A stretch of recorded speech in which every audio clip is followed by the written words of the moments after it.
நம்ம கட்சியினுடைய 2வது ஆண்டு விழா, அதாவது 3rd இயரோட தொடக்க விழா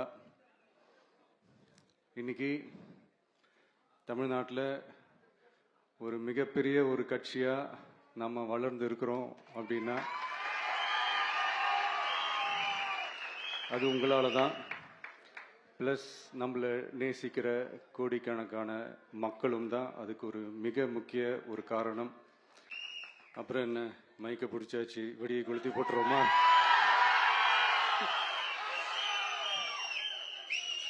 அவங்க பண்ற அந்த ஊழலை பத்தி தான் நாம் எடுத்து சொன்னோம். முக்கியமா நாம அதை எடுத்து சொன்னா 50 வருஷத்துக்கு முன்னாடி இருக்கிற அதே தகர டப்பாவை எடுத்து உருட்ட ஆரம்பிச்சிருவாங்க.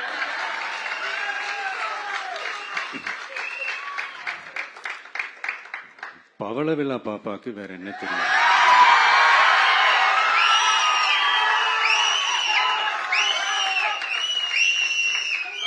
பழைய டப்பாவை உருட்டதானே தெரியும்.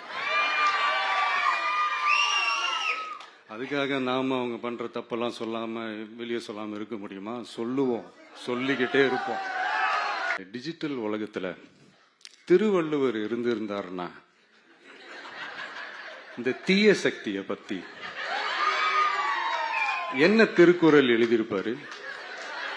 ஒரு கற்பனையா, அநீதி, அராஜகம், தில்லு முள்ளு இவை எல்லாம் திமுக முதற்றே உழைக்கும்.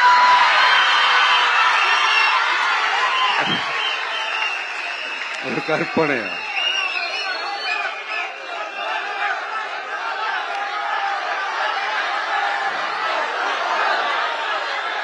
அநீதி, அராஜகம், தில்லு முள்ளு இவை எல்லாம் திமுக முதற்றே உலகு.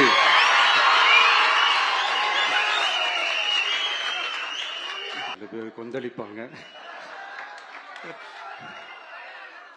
அது பத்தில நம்ம கவலைப்படக்கூடாது. ஏன்னா கொந்தளிக்கிறது தான் அவங்களுக்கு வேலையே.